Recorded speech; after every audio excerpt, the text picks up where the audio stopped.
கோவிந்த, கீதா, கங்கா, காயத்ரி இந்த 4 சொற்களும் க என்னும் எழுத்தில் தொடங்குகின்றன. கோவிந்த நாமத்தை சொன்னாலோ, கங்கையில் நீராடினாலோ, கீதையை பாராயணம் செய்தாலோ, காயத்ரி மந்திரத்தை ஜபித்தாலோ அனைத்துக்கும் சிறப்பான பயன்கள்.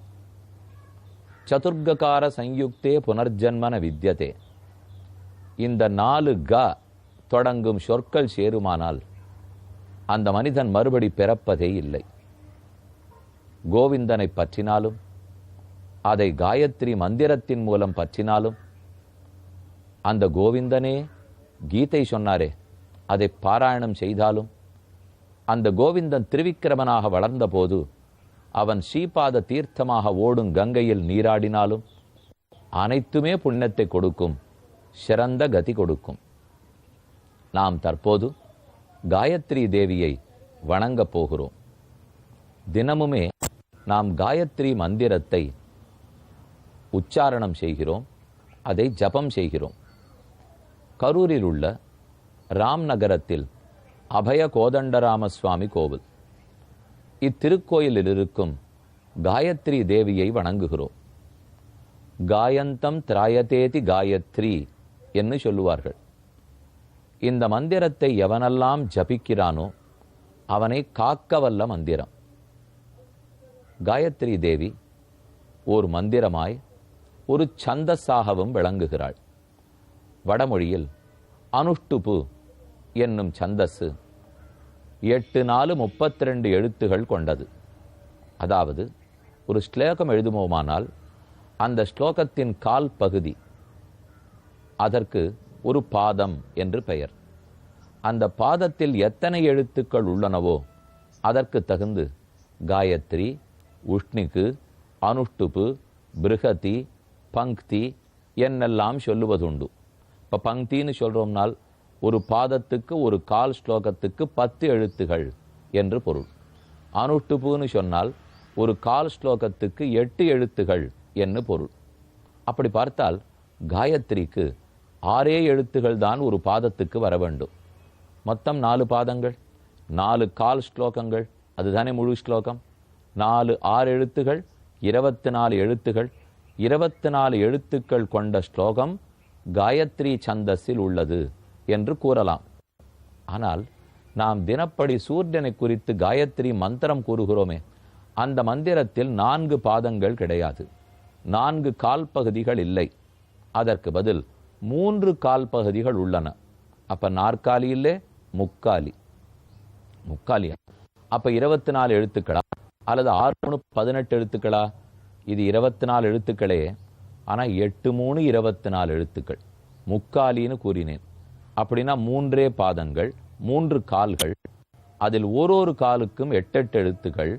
8×3=24 எழுத்துக்கள் கொண்டதுதான் காயத்ரி மந்திரம். அந்த மந்திரமே இங்கே தேவி உருவத்தில் எழுந்துருளி உள்ளார்.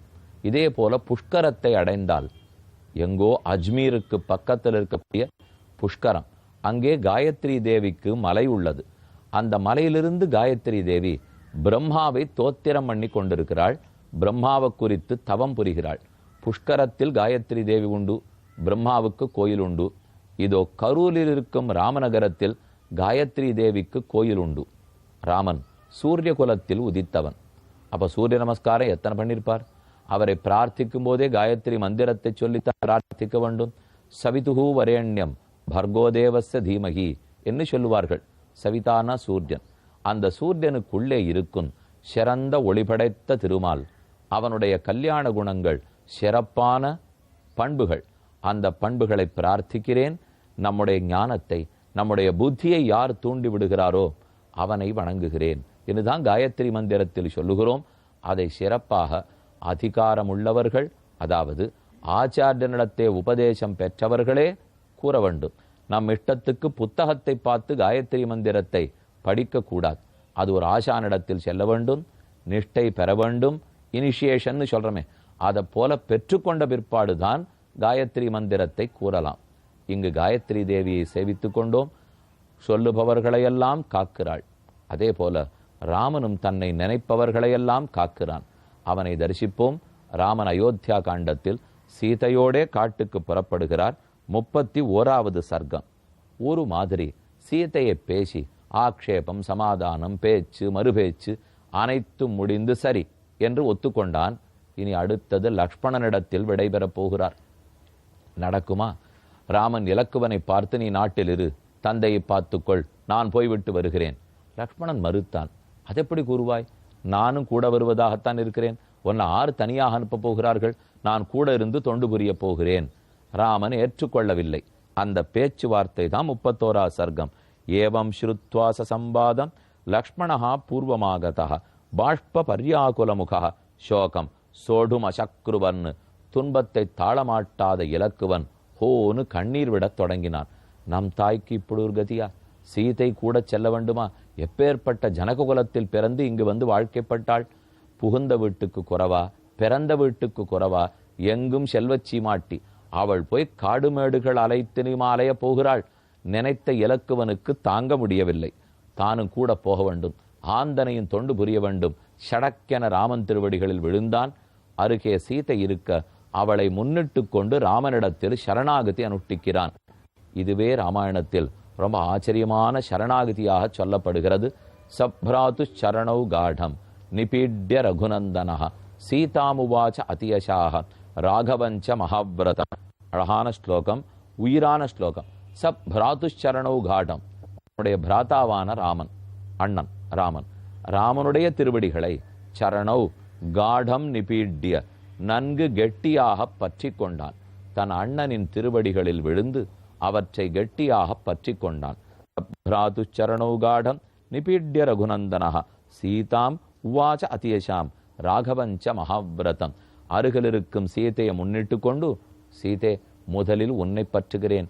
நீ புருஷகாரம் பண்ணி, நீ சிபாரிசு பண்ணினால்தான் ராமன் ஏற்றுக்கொள்ளுவான்.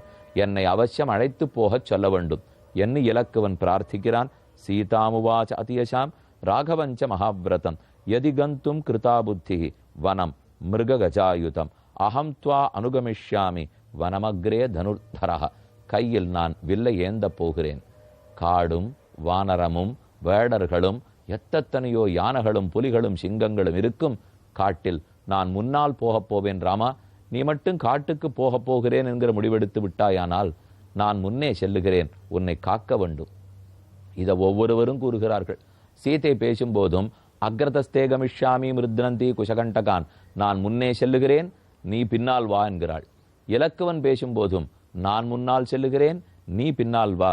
மயா சமேதோரண்யானி ரம்யானி விசரிஷ்யசி பக்ஷிபிர் பிருங்கயூதைச்ச சங்குஷ்டானி சமந்ததா ந தேவலோகாக்கிரமணம் நாமரத்வம் அகம் விருணே ஐஸ்வர்யஞ்சாபி லோகானாம் காமையே நத்வயாவினா. எனக்கு தேவலோகத்தில் விருப்பமில்லை, எந்த சொத்தும் எனக்கு வேண்டாம், சுகமே வேண்டாம். ராமா, உன் தொண்டே நமக்கு சுகம். உங்கள் இருவரையும் சேவித்து கொண்டே இருக்க வேண்டும், உங்களுக்கு கைங்கரியம் பண்ணிக்கொண்டே இருக்க வேண்டும். எனக்கு இந்திர பதவி கொடுத்தாலும் வேண்டாம், பிரமன் பட்டம் கொடுத்தாலும் வேண்டாம், உங்களுக்கு தொண்டு புரிந்தே இருக்க வேணும் என்று கைகூப்பி பிரார்த்திக்கிறான். ஏவம் புருவாணஹ சௌமித்ரிஹி வனவாசாய நிச்சிதா ராமேண பகுபிஸ் சாந்தைஹி நிஷித்தா புனரப்ரவீத். எவ்வளவோ ராமன் தடுத்து பார்த்தான். கடைசியில் லக்ஷ்மணன் சாமர்த்தியமாக பேசினான். ராமா, நீ கௌசல்யிடத்தில் பேசும்போது என்னையும் அழைத்து போவதாக கூறினாயே, இப்போது ஏன் மறுக்கிறாய்? ராமன் கேட்டார். உன்னை பற்றி பேச்சே வரவில்லையே லக்ஷ்மணா. கௌசல்யிடத்தில் பேசினேன், விடை பெற்றேன். எப்போது உன்னை பற்றி பேசினேன்? அப்போது லக்ஷ்மணன் பதில் கூறுகிறார். பாம்பு செவி, ஆதிசேஷனுடைய அவதாரம் அல்லவா. பாம்புக்கு நன்னா காது கேட்க முடியும், அதனால இவருக்கு ரொம்ப நன்னா காது கேட்டிருக்கு. தாயாரிடத்துல ராமன் பேசினது இவர் கேட்டிருக்கார். குரு ஸ்வஸ்துவயனானி நகா, எங்களுக்கு மங்களாசாசனம் செய், எங்களுக்கு ஆசீர்வாதம் பண்ணு என்று ராமன் விழுந்து நமஸ்கரித்திருக்கிறான். அப்போது நஹ என்கிற சொல் உபயோகப்படுத்தி இருக்கிறார் ராமன். அப்படின்னால் சம்ஸ்கிருத பாஷையின்படி குறைந்த பட்சம் 3 பேராவது இருந்தால்தான் அந்த சொல் வரும். ராமஹ ராமௌ ராமாஹா என்று சொல்றோம். ராமஹானா ஒரு ராமன், ராமௌனா 2 ராமர்கள், ராமாஹானா குறைஞ்சபட்சம் 3 ராமர்கள் இருக்க வேண்டும். அதே போல அகமாவாம்பயம் மாம்மா ஆவாம் நவ் அஸ்மாகம் நஹா, இந்த சப்தம் சொல்கிறோமோ இல்லையோ அஸ்ம சப்தம், அதில் வரும்போது நஹாங்கிற சொல் வருமானால் எங்களுக்கு எங்களுக்கு மங்களாசாசனம் பண்ணு. எங்களுக்குன்னும் போது ஒருவர், இருவர், இரண்டுக்கு மேற்பட்டவர்கள் என்ன சொற்களை பிரயோகப்படுத்தலாம். ராமன் என்ன சொல்லியிருக்கணும்? என்னை மங்களாசாசனம் செய், ஆசீர்வாதம் செய். இல்லை, எங்கள் இருவரை ஆசீர்வாதம் செய். இதெல்லாம் சொல்லியிருந்தால் ராமன் போப்பறார் இல்லை சீத்தையோட போப்பறார்னு மட்டும் தெரியும். ஆனால் ராமன் என்ன தோணித்தோ தெரியவில்லை. அவர் உபயோகப்படுத்தின சொல்லுக்கு குறைந்தபட்சம் 3 பேர் வேண்டும். லக்ஷ்மணன் தற்போது கேட்கிறார், ராமா, ஒருத்தன் நீ தெரிகிறது, மற்றொருத்து சீதை புரிகிறது, 3வது யார்? எங்களுக்கு மங்களாசாசனம் பண்ணுன்னு சொன்னாயே, அந்த 3வது யார்? என்னை நினைவில் கொண்டுதானே சொல்லி இருக்க வேண்டும். என்னத்தானே கூட கூட்டின்னு போறதா எண்ணம், அதனால தான் என்னை அழைச்சின்னு போறேன்னு சொன்னியேன்னு கேட்டேன். ரொம்ப ஆச்சரியம் ராமனுக்கு. நாம எதையோ எங்கேயோ சொல்லியிருக்கோம், அதில் இருக்கிற ஒரு நுணுக்கத்தை பிடித்து லக்ஷ்மணன் கேட்கிறானே. சமாளிச்சுட்டார் ராமன். நான் என்னையே தான் பன்மையாக குறிக்கொண்டேன். ரொம்ப பெரியவர்கள்லாம் ஆதீனங்கள்லாம் பேரச்சே நாங்கள் வந்தோம் நாங்கள் போனோம்ங்கிறாளோ இல்லையோ, அதை போல ராமன் என்னையே தான் நாங்கள்னு சொல்லிட்டேன். நான் சீதையை கூட நினைவில் கொள்ளவில்லை லக்ஷ்மணா, என்னையே நினைத்து சொன்னேன். சரி, போனா போறது. அப்புறம் சீதையனிடத்தில் பேசினாயே, அப்ப கூட என்ன கூட கூட்டின்னு போறதா சொன்னியே. உன்னை பத்தி பேசவே இல்லையே லக்ஷ்மணா சீதையனிடத்தே. அவள்கிட்ட பேசுறதுக்குள்ளே எனக்கு நேரம் சரியா போச்சு. இனி உன்னை பத்தி வேற எங்கு பேசினேன்னா? பேசியிருக்கிறாய். சீதையை நீ நாட்டில் இரு, நான் காட்டுக்கு போகிறேன். ஊருக்கு போயிருக்கிற பரதனும் சத்ருக்னனும் வருவார்கள், அவர்களை பார்த்துக்கொள். பிராத்ருபுத்திர சமூச்சாபி பிராணைகி பிரியதரவு மம. என்னுடைய உயிரினும் இனியவர்கள் பரதனும் சத்ருக்கனும். அதிலே பரதனை கூட பிறந்த தம்பியாக நினைத்து கொண்டு காப்பாற்று. லக்ஷ்மணனை, அதாவது சத்ருகனனை, வயிற்றில் பிறந்த பிள்ளையாக நினைத்து ரட்சிப்பாய். 2ம் சொன்னாய். பரதனை தம்பியா நினைச்சுக்கோ, சத்ருகனனை பிள்ளையா நினைச்சுக்கோ, ஜாகிரதையா பார்த்துக்கோன்னு சொன்னியே. லக்ஷ்மணனை எப்படி நினைச்சுக்கணும்னு சீதைக்கு நீ சொல்லவே இல்லையே. அப்படின்னா என்னை கூட கூட்டின்னு போறதான அர்த்தம். இதை நினைத்து கொண்டுதான் என்னையும் அழைத்து போகிறாய்னு சொன்னேன்னா, இனிமே இவங்கிட்ட நம்மால பேச முடியாது, சரி கூட்டின்னு போடுவோம் என்று ராமன் ஏற்றுக்கொண்டார். இலக்குவனையும் அழைத்து கொள்ள சம்மதித்தார். அனுஜாதஸ்து பவதா பூர்வமேவ யதஸ்மியகம் கிமிதானீம் புனரபி கிரியதேமே நிவாரணம். ஏற்கனவே நான் அழைத்து கொண்டு போகிறேன் ஒத்துனுட்டு, இப்பென்ன ராமா மறுக்கிறாய்? நானும் வருவேன். ராமன் தீனமா சொல்லி பார்த்தார். ஸ்னிக்தோ தர்மரதோ தீரஹ, நீ அன்புடையவன், தர்மத்தில் விருப்பம் இருக்கிறவன், வீரன், சததன் சத்பதே ஸ்திதா, தர்மத்திலிருந்து மாறாதவன், பிரிய பிராண சமோவஷ்யா விதேயச்ச சகாச்சமே. நான் சொல்றபடி கேட்கிறவனாச்சே லக்ஷ்மணா. அப்ப நான் சொல்றேன் கேட்கறியா? யாரு தந்தையை பார்த்துப்பா, யாரு தாயாரை பார்த்து கொள்ளுவார்கள்? பரதனோ தாய்க்கு கட்டுப்பட்டவன், அந்த தாய் கைகேசியோ கௌசல்யக்கு தொண்டு புரிய சம்மதிக்கப்பட்டாள். அப்ப நம் தாயை யார் பார்ப்பார்கள்? உன் தாய் சுமித்திரை யார் பார்ப்பார்கள்? ஆகவே நீ இருந்து கவனித்துக்கொள் என்று கூற பார்த்தார். லக்ஷ்மணன் பதில் கூறுகிறான். தவைவ தேஜசா வீர பரத பூஜயஷ்யதி கௌசல்யாஞ்ச சுமித்ராஞ்ச பிரயதோ நாஸ்தி சம்சயா. ராமா, உன் அபிப்பிராயமும் சரி, என்னதும் சரி. பரதன் ஒரு நாளும் இவர்களை கைவிட மாட்டான். அது உனக்கும் தெரியும், எனக்கும் தெரியும் ராமா. அந்த நம்பிக்கையோடு தான் புறப்படுகிறேன். பரதன் காப்பாற்றுவான். அப்படி இல்லாவிடிலும் கௌசல்யை தனக்கு இருக்கிற தர்மத்தாலும் பரந்த உள்ளத்தாலும் நாம் ஒரு நாட்டை அல்ல 1000 நாடுகளை கொடுத்தாலும் கௌசல்யனுடைய அன்பே அனைத்தையும் காப்பாற்றிவிடும். என்ன அழகான பேச்சு லக்ஷ்மணந்து. ஒரு பெண், ஒரு தாய், பட்ட மகிழ்ச்சி, அவருடைய அன்பு உலகையே ரட்சிக்குமானால் அந்த பட்ட மகிழ்ச்சிக்கு எவ்வளவு பெருமை இருந்திருக்கணும். அதனாலதான் அவள் வயிற்றை தேர்ந்தெடுத்து ராமன் 12 மாசங்கள் வாழ்ந்தான் போலும். ஒரு பெண்ணுடைய வயிற்றில் ராமன் 12 மாசம் இருந்திருக்கணும்னால் அந்த பெண் சாமானியப்பட்டவளா இருக்க முடியுமா? அவருடைய மனத்தாலேயே உலகை காத்து விடுவாள். கவலைப்படாதே ராமா, நானும் கூட வருகிறேன். குருஷ்வமாம் அனுச்சரன் வைதர்மியம் நேக வித்யதே கிருதார்த்தோகம் பவிஷ்யாமி தவச்சார்த்த பிரகல்பதே. நானும் உன்னோடு வருகிறேன். என்னை உன் முன்னால் கூப்பிட்டு இதோ இலக்குவா இந்த தொண்டை செய்வாய் என்று ஏவ வேண்டும். பெருமான் நம்மை முகப்பே கூவ வேண்டும், பணி கொள்ள வேண்டும், அவனுக்கு பணி செய்ய வேண்டும். இதோ லக்ஷ்மணன் அதற்கு வேண்டிய அனைத்தையும் கையில் எடுத்துக்கொண்டு புறப்பட்டு விட்டான்.